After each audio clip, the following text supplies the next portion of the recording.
ಓಂ ನಮೋ ಭಗವತೆ ವಾಸುದೇವಾಯ ನಮಃ. ವೀಕ್ಷಕರೇ, ಏಪ್ರಿಲ್ ತಿಂಗಳಿನ ತುಲಾರಾಶಿಯವರ ಸಂಪೂರ್ಣವಾದಂಥ ಮಾಸ ಭವಿಷ್ಯ. ಈ ತುಲಾರಾಶಿಯವರಿಗೆ ಏಪ್ರಿಲ್ ತಿಂಗಳಿನಲ್ಲಿ ನಿಮ್ಮ ಮದುವೆ ವಿಷಯದಲ್ಲಿ ಈ ತಿಂಗಳು ಏನು ನಡೆಯುತ್ತದೆ, ನಿಮ್ಮ ಜೀವನಕ್ಕೆ ಹೊಸ ವ್ಯಕ್ತಿ ಯಾವಾಗ ಬರಬಹುದು, ಗುರು ಅಥವಾ ದೊಡ್ಡವರ ಮಾತು ನಿಮ್ಮ ಜೀವನದಲ್ಲಿ ಹೇಗೆ ಬದಲಾಯಿಸಬಹುದು, ನಿಮ್ಮ ಸಂಬಂಧದಲ್ಲಿ ನಡೆಯುತ್ತಿರುವಂಥ ಸಣ್ಣ ಬದಲಾವಣೆ ಯಾವ ದಿಕ್ಕಿಗೆ ಕರೆದುಕೊಂಡು ಹೋಗುತ್ತದೆ, ಇದರ ಸಂಪೂರ್ಣವಾದ ಮಾಹಿತಿಗಾಗಿ ಈ ವಿಡಿಯೋ ಮಿಸ್ ಮಾಡದೆ ಕೊನೆವರೆಗೂ ನೋಡಿ.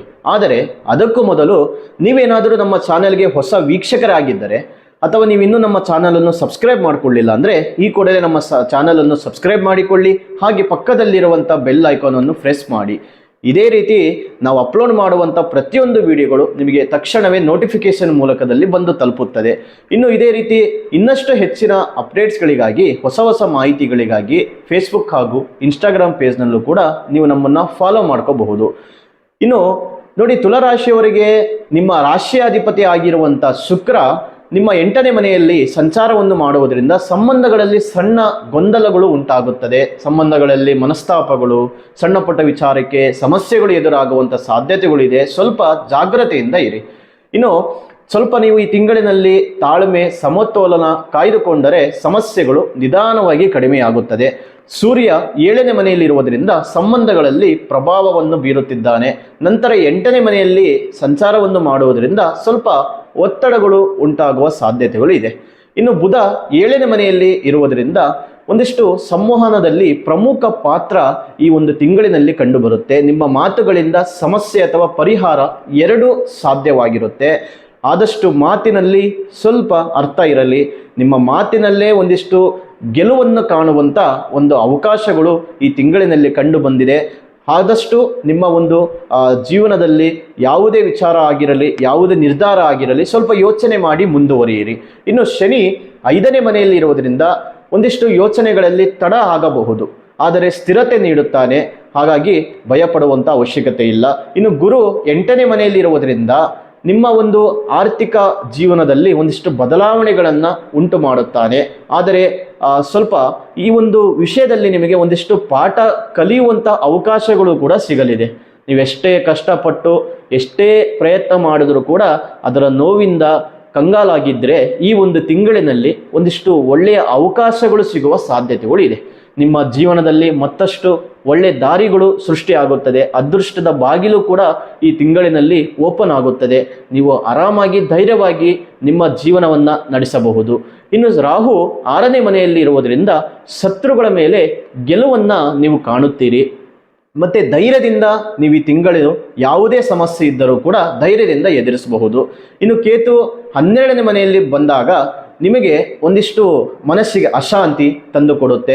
ಸ್ವಲ್ಪ ವಿಶ್ರಾಂತಿಗಳನ್ನು ಈ ತಿಂಗಳಿನಲ್ಲಿ ಪಡೆದುಕೊಳ್ಳುವಂಥದ್ದು ಒಳ್ಳೆಯದು. ಆದಷ್ಟು ಸ್ಟ್ರೆಸ್ ಆಗುವಂಥದ್ದು ಒಳ್ಳೆಯದಲ್ಲ. ಇದಕ್ಕೆ ಆರೋಗ್ಯಕ್ಕೆ ನಿಮಗೆ ಪರಿಣಾಮಕಾರಿಯಾಗುತ್ತದೆ. ಸ್ವಲ್ಪ ವಿಶ್ರಾಂತಿಗಳನ್ನು ತೆಗೆದುಕೊಳ್ಳಿ. ಕೆಲಸ ಮಾಡುವಂಥ ಸಮಯದಲ್ಲಿ ಕೆಲಸ ಮಾಡಿ, ಫ್ಯಾಮಿಲಿಗೆ ಸಮಯ ಕೊಡಿ. ಎಲ್ಲದಕ್ಕೂ ಒಂದಿಷ್ಟು ಸಮಯ ಕೊಡುವಂಥ ಒಂದು ಪ್ರಯತ್ನಗಳನ್ನು ಮಾಡಿ. ಇನ್ನು ವೃತ್ತಿ ಜೀವನದಲ್ಲಿ ಸಹಕಾರ ಮುಖ್ಯವಾಗಿರುತ್ತದೆ. ಒಬ್ಬರೇ ನಿರ್ಧಾರಗಳನ್ನು ತೆಗೆದುಕೊಳ್ಳುವಂಥದ್ದು ಅಷ್ಟೊಂದು ಒಳ್ಳೆಯದಲ್ಲ. ಒಂದಿಷ್ಟು ತಿಳಿದವರ ಸಲಹೆ ಮೂಲಕದಲ್ಲಿ ಮುಂದುವರಿಯುವಂಥದ್ದು ನಿಮಗೆ ಇನ್ನಷ್ಟು ಇದರಿಂದ ಒಂದು ಉತ್ತಮವಾದಂಥ ಫಲ ಈ ತಿಂಗಳಿನಲ್ಲಿ ಕಾಣಬಹುದು. ಇನ್ನು ಹಣದ ವಿಷಯದಲ್ಲಿ ಒಂದಿಷ್ಟು ಸಮತೋಲನ ಕಾಯ್ದುಕೊಳ್ಳಬೇಕು. ಹೆಚ್ಚು ಖರ್ಚು ಅಥವಾ ಹೆಚ್ಚು ಉಳಿತಾಯ ಮಾಡುವಂಥದ್ದು ಎರಡು ತಪ್ಪಾಗಿರುತ್ತೆ. ಸ್ವಲ್ಪ ಅದನ್ನು ಬ್ಯಾಲೆನ್ಸ್ ಮಾಡಿಕೊಳ್ಳಿ. ಎರಡೂ ಬ್ಯಾಲೆನ್ಸ್ ಮಾಡಿಕೊಳ್ಳೋದ್ರಿಂದ ನಿಮಗೂ ಕೂಡ ಇನ್ನಷ್ಟು ಒಂದಿಷ್ಟು ಬದಲಾವಣೆಗಳನ್ನು ಕಾಣೋದಕ್ಕೆ ಸಾಧ್ಯವಾಗುತ್ತೆ. ಇನ್ನು ವ್ಯಾಪಾರದಲ್ಲಿ ಹೊಸ ಪಾಲುದಾರಿಕೆ ಯೋಚನೆ ಬರಬಹುದು. ಕುಟುಂಬ ಮತ್ತು ಸಂಬಂಧಗಳ ನಡುವೆ ಒಂದಿಷ್ಟು ಹೊಂದಾಣಿಕೆ ಮುಖ್ಯವಾಗಿರುತ್ತೆ ಈ ತಿಂಗಳು. ನಿಮ್ಮ ಮಾತುಗಳಿಗೆ ಸ್ವಲ್ಪ ಗಮನ ಕೊಡಿ. ಆರೋಗ್ಯದ ದೃಷ್ಟಿಯಿಂದ ನೋಡೋದಾದರೆ ಬೆನ್ನು ನೋವು, ದೇಹದ ಒಂದು ಸುಸ್ತು ಮತ್ತು ಒಂದಿಷ್ಟು ನೆಮ್ಮದಿ ಇಲ್ಲದೆ ಇರುವಂಥ ವಾತಾವರಣಗಳು ಈ ತಿಂಗಳಿನಲ್ಲಿ ಕಂಡುಬರುತ್ತೆ. ಸ್ವಲ್ಪ ಆರೋಗ್ಯದ ಕಡೆ ಗಮನ ಕೊಡಿ.